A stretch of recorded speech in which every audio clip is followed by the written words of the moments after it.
Hi YouTube, and this is JTrain997, back with another figure review. This time the DC Universe Classics Wave 7 Figure 1, Ocean Warrior Aquaman.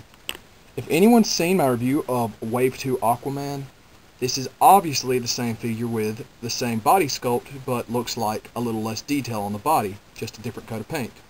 Other than that, the trident is the same, and the head sculpt is the same. Which brings up a really good point. Why do they want to make another Aquaman? As far as I know, I don't even know if this particular Aquaman appeared in the comics. So, I mean, they used up a character slot for somebody we've already got, and who's really not all that popular of a character.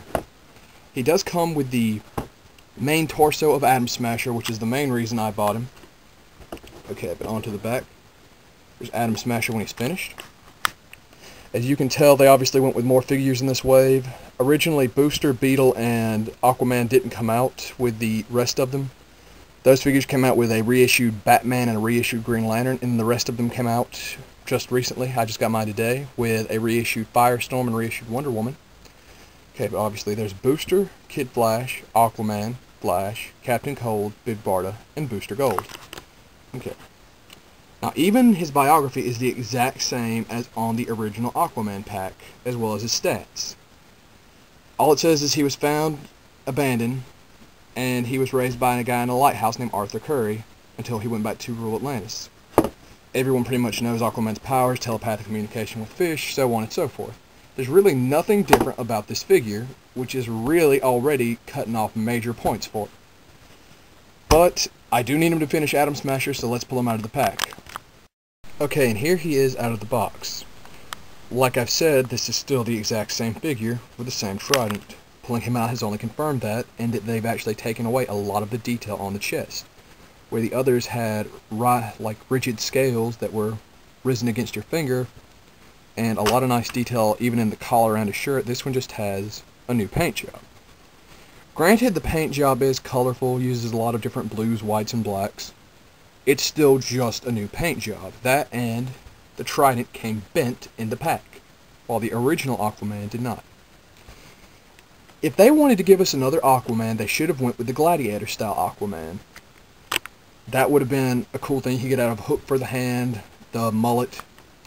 It would have just been, I would have been happy to see that figure. But this is just something to fill up character slots when there's already different characters we've been promised. Overall, he has the same great posability you come to expect from the DC Universe figures.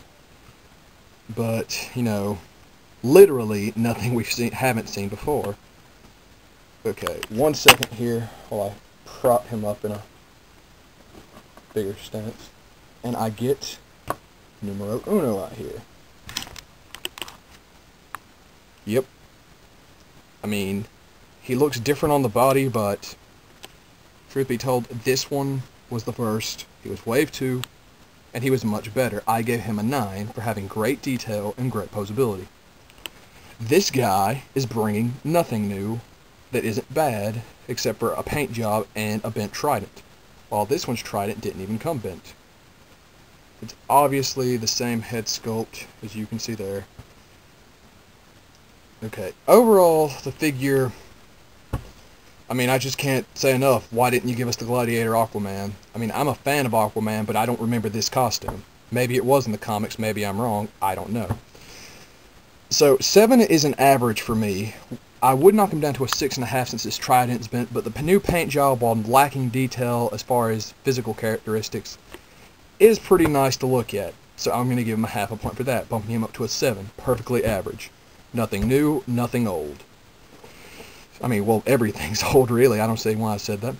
If you had to pick an Aquaman, go with this one. Hands down. He looks classic. People recognize him. He's better. This one, 7. And this is the torso of Atom Smasher. Obviously, he's lacking his crotch, arms, and head. Usually, the head and crotch would come attached. Also, something I noticed, his torso joint's a little sticky. But, either way, this guy gets a 7. This is JTrain997 signing off. See you soon, YouTube.